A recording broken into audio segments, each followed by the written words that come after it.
ഇതിനോടകം തന്നെ പരക്കെ ചർച്ച ചെയ്യപ്പെട്ടുകൊണ്ടിരിക്കുന്ന ശബരിമല സ്വർണ്ണക്കടത്ത് സംബന്ധിച്ചുള്ള അന്വേഷണം ഒരു വഴിത്തിരിവിൽ എത്തി നിൽക്കുകയാണ്. ആ വഴിത്തിരിവ് ഇപ്പോൾ ഉണ്ടായത് പ്രധാനമായി ഒട്ടും പ്രതീക്ഷിക്കാത്ത ഒരു സന്ദർഭത്തിലെ അവിടുത്തെ തന്ത്രിയുടെ അറസ്റ്റാണ്. നേരത്തെ തന്ത്രി ഇതിനകത്ത് ബന്ധപ്പെട്ടിരിക്കുന്നു എന്നൊക്കെ പരോക്ഷമായി പല സൂചനകൾ ഉണ്ടായിരുന്നിട്ടും ഇങ്ങനെ ഒരു അറസ്റ്റിലേക്ക് അത് നയിക്കുമെന്ന് പൊതുസമൂഹവും അന്വേഷണ സംഘവും ഒരുപക്ഷെ സർക്കാരും കരുതിയിരുന്നിട്ടുണ്ടോ എന്ന കാര്യത്തിൽ സംശയമുണ്ട്. കാരണം അദ്ദേഹത്തെ നേരത്തെ തന്നെ ചോദ്യം ചെയ്തിരുന്നു. അദ്ദേഹം കൊടുത്ത മൊഴികൾക്ക് അടിയിൽ ഒപ്പിട്ട് കൊടുക്കണമെന്ന് പറഞ്ഞാണ് അന്വേഷണ സംഘം അദ്ദേഹത്തെ വിളിച്ചു വരുത്തുകയും പൊടുന്നനവെ അറസ്റ്റ് രേഖപ്പെടുത്തുകയും ചെയ്തു. അത് മുൻപ് നടന്ന അറസ്റ്റുകളുമായി താരതമ്യം ചെയ്യുമ്പോൾ ആ തരത്തിലുള്ള ഒരു അറസ്റ്റ് ആയിരുന്നില്ല. അപ്പോൾ വളരെ കരുതിക്കൂട്ടി ഒരു മുൻകൂർ ജാമ്യത്തിന് പോലും തന്ത്രിക്ക് അവസരം കൊടുക്കാതെ അദ്ദേഹത്തെ അറസ്റ്റ് ചെയ്തപ്പോൾ അതിന്റെ പിന്നിൽ വലിയ ആസൂത്രണമുണ്ട് എന്നാണ് കരുതേണ്ടിയിരിക്കുന്നത്. അപ്പോൾ SITയുടെ അന്വേഷണം ഓരോ ഘട്ടം കഴിയും തോറും പുതിയ പുതിയ ആളുകൾ പ്രതിപട്ടികയിലേക്ക് വരുന്നു എന്നത് ഒരു കേവലമായിട്ടുള്ള ഒരു വസ്തുതയാണ്. ഇപ്പോൾ ഏറ്റവും ഒടുവിൽ അറിയപ്പെടുന്നത് അദ്ദേഹത്തെ 11ാം പ്രതിയായിട്ടാണ്. 10 പേർ ഇപ്പോൾ അറസ്റ്റ് ചെയ്യപ്പെട്ട് കസ്റ്റഡിയിലാണ്. ഇനിയും ചില ആളുകൾ അറസ്റ്റ് ചെയ്യപ്പെടാനായി ക്യൂവിൽ നിൽക്കുന്നുണ്ട് എന്ന കാര്യം പരക്കെ ചർച്ച ചെയ്യപ്പെടുന്നുണ്ട്. ഇത് തന്ത്രിയിൽ ഒതുക്കി മന്ത്രിമാരെയൊക്കെ രക്ഷിക്കാനാണോ എന്ന ആക്ഷേപവും ആരോപണവും ഒക്കെ പ്രതിപക്ഷ കക്ഷികളും പൊതുസമൂഹത്തിലെ മറ്റ് ചില കേന്ദ്രങ്ങളും ഇതിനോടകം തന്നെ ഉയർത്തി കഴിഞ്ഞിരിക്കുന്നു.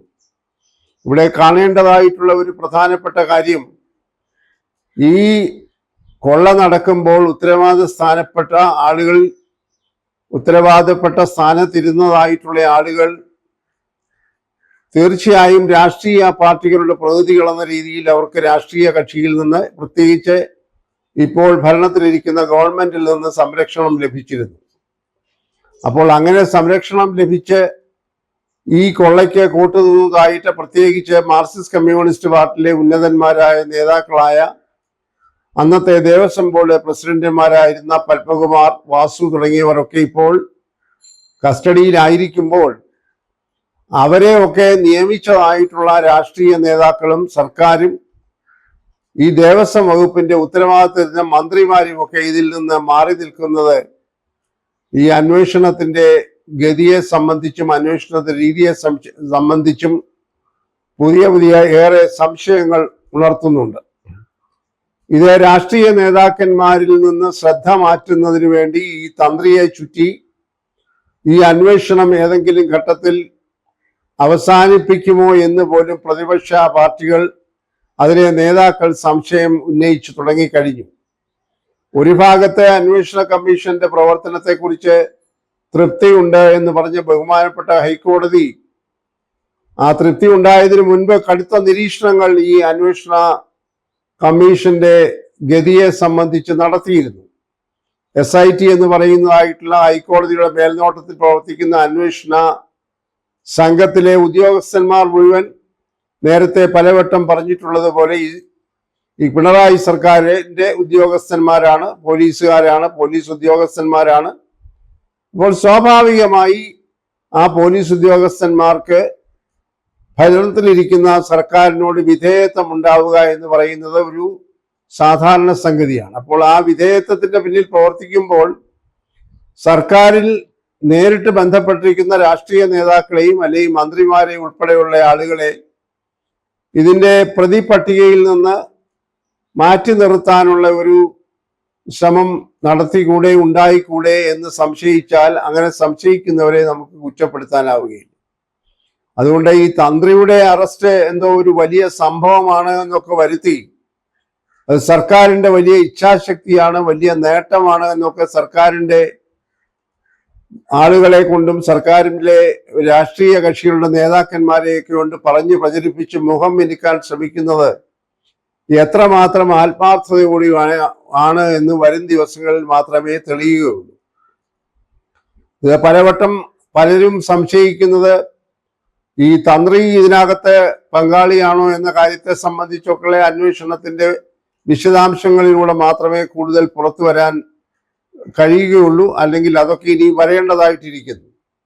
ഇതൊക്കെ കോടതിയിൽ എത്തുമ്പോൾ എങ്ങനെയാകും ഇതിന്റെ ഭാവി എന്നൊക്കെ സംശയിക്കുന്ന ആളുകളും ഈ കൂട്ടത്തിലുണ്ട്. കാരണം മുൻകാല അനുഭവങ്ങൾ വെച്ച് നോക്കുമ്പോൾ ഇതുപോലെ വലിയ കൊള്ളിളക്കം ഉണ്ടാക്കിയ നയതന്ത്ര സ്വർണ്ണ കള്ളക്കടത്ത് പോലുള്ള കേസുകളൊക്കെ ഏതാണ്ട് ജനങ്ങളുടെ മനസ്സിൽ നിന്ന് പോലും മറഞ്ഞു കഴിഞ്ഞിരിക്കുന്നു.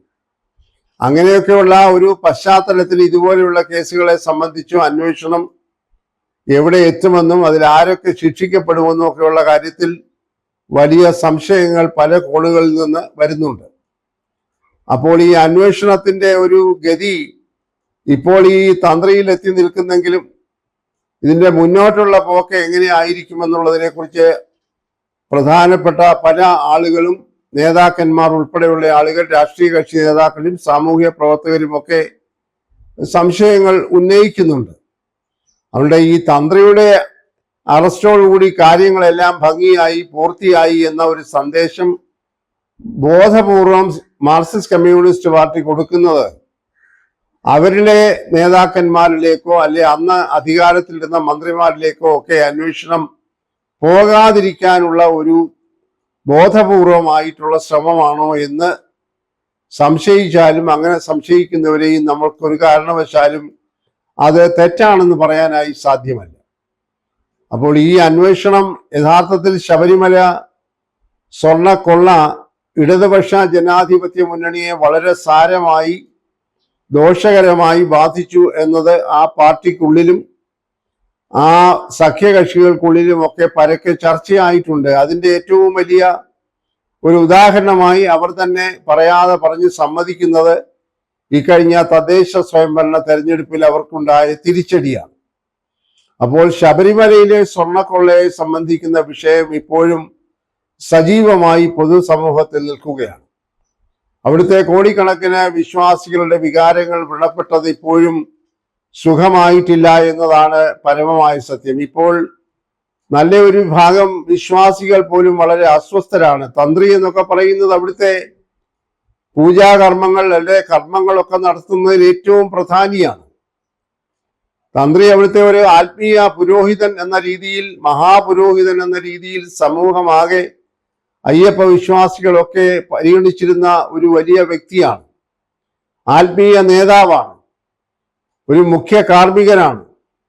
വേദങ്ങളൊക്കെ നന്നായി പഠിച്ച ഒരു പാരമ്പര്യത്തിൽ വന്നയാളാണ്. അദ്ദേഹമൊക്കെ ശബരിമല അയ്യപ്പന്റെ സ്വർണ്ണക്കൊള്ളയിൽ പങ്കാളിയായി എന്നുള്ളത് ആയിരക്കണക്കിന് കോടിക്കണക്കിന് വിശ്വാസികളെ വല്ലാതെ അസ്വസ്ഥരാക്കിയിട്ടുണ്ട്. അപ്പോൾ അങ്ങനെയുള്ള ഒരു പരിസരത്താണ് ഇപ്പോൾ അദ്ദേഹം ജയിലിൽ കിടക്കേണ്ട ഒരു സാഹചര്യം. ഏറ്റവും ഒടുവിൽ അദ്ദേഹം പല വിധത്തിലുള്ള രോഗത്താൽ വിഷമിക്കുന്നു, ആശുപത്രിയിലാണ് എന്നൊക്കെയാണ് വാർത്തകൾ വരുന്നത്. അപ്പോൾ ഇതിന്റെ ഒരു വൈകാരികമായ ഭാവവും വല്ലാതെ മാറിക്കൊണ്ടിരിക്കുന്നു. അന്വേഷണത്തിന്റെ ഗതിയും എങ്ങനെ പോകുമെന്ന് നിർണയിക്കാനാവാതെ പോകുന്നു. ഇത് എവിടെങ്കിലും ചെന്ന് മുട്ടി നിൽക്കുന്നോ എന്ന് ഭയക്കുന്ന ആളുകളുണ്ട്. ആ ഭയമൊക്കെയാണ് ഇപ്പോൾ പ്രതിപക്ഷ നേതാക്കന്മാരൊക്കെ, കക്ഷികളുടെ നേതാക്കന്മാരൊക്കെ പുറപ്പെടുവിക്കുന്നത്. തന്ത്രിയെ കേന്ദ്രീകരിച്ചുകൊണ്ട് ഈ അന്വേഷണം അവസാനിപ്പിക്കാൻ പോലും ഈ SIT എന്ന് പറയുന്ന കമ്മീഷൻ ശ്രമിക്കുമോ?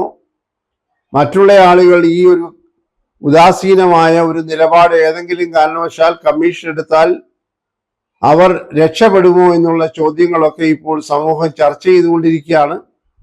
അതുകൊണ്ട് ഈ തന്ത്രിയുടെ അന്വേഷണത്തിന്റെ പിന്നിൽ ഒരു ചെറിയ രാഷ്ട്രീയം കൂടി ഉണ്ട്.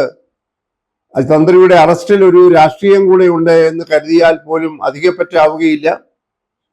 ചിലരെ രക്ഷിക്കുന്നതിന് വേണ്ടിയാണോ ഇദ്ദേഹത്തെ ഇപ്പോൾ പ്രതിപട്ടികയിൽ ഉൾപ്പെടുത്തി കസ്റ്റഡിയിൽ എടുത്തിരിക്കുന്നത്, അതോ അന്വേഷണത്തിന്റെ ഗതി മാറ്റിവിടുന്നതിനാണോ എന്നൊക്കെയുള്ള ചോദ്യങ്ങളാണ് ഇപ്പോൾ ഉന്നയിക്കപ്പെട്ടുകൊണ്ടിരിക്കുന്നത്. ഏതായാലും SITയുടെ തുടരന്വേഷണമാണ് എല്ലാവരും ജിജ്ഞാസയോടുകൂടെ കാത്തിരിക്കുന്നത്. ഇനിയും ചോദ്യം ചെയ്യപ്പെടേണ്ടവരും കസ്റ്റഡിയിലാകേണ്ടവരുമായ ചിലർ ഇപ്പോഴും പുറത്തു നിൽക്കുകയാണ്. മുൻ ദേവസ്വം മന്ത്രിയായിരുന്ന ശ്രീ കടകംപള്ളി സുരേന്ദ്രനെ പോലും SIT ചോദ്യം ചെയ്തിരുന്നു. ചോദ്യം ചെയ്ത് 2 ദിവസം കഴിഞ്ഞാണ് പൊതുസമൂഹം ഇങ്ങനെ ചോദ്യം ചെയ്തു എന്ന് അറിയുന്നത് പോലും. എന്നാൽ ഈ മറ്റു നടത്തിയ അറസ്റ്റുകളൊക്കെ അറസ്റ്റ് നടക്കുന്ന ആ നിമിഷം തന്നെ അല്ലെ ചോദ്യം ചെയ്യുന്ന ആ നിമിഷം തന്നെ മാധ്യമങ്ങളൊക്കെ അതിനെ സംബന്ധിച്ചുള്ള റിപ്പോർട്ടുകൾ പുറത്തുവിട്ടിരുന്നു. എന്നാൽ മുൻ മന്ത്രി കടകംപള്ളി സുരേന്ദ്രന്റെ ചോദ്യം ചെയ്യലൊക്കെ സമൂഹം അറിയുന്നത്, മാധ്യമങ്ങൾ അറിയുന്നത് 48 മണിക്കൂർ കഴിഞ്ഞാണ്. അവിടെയെല്ലാം ചില ദുരൂഹതകളും സംശയങ്ങളും ഒക്കെ മനുഷ്യ മനസ്സുകളിൽ നിലനിൽക്കുന്നുണ്ട്. പൊതുസമൂഹം അത് ചർച്ച ചെയ്തുകൊണ്ടിരിക്കുകയാണ്. അതുകൊണ്ട് തന്ത്രിയുടെ അറസ്റ്റോടുകൂടി ഈ ശബരിമലയിലെ തീവട്ടിക്കൊള്ള എല്ലാം അന്വേഷണം പൂർത്തീകരിക്കുന്നു എന്ന സന്ദേശം ബോധപൂർവം ഈ ഭരണകക്ഷികളും സർക്കാരും നടത്തുന്നത് അല്ലെങ്കിൽ പ്രചരിപ്പിക്കുന്നതിനകത്ത് ഒരു ഗൂഢലക്ഷ്യമുണ്ട്. അതിനകത്തൊരു ഹിഡൻ അജണ്ട ഉണ്ട്.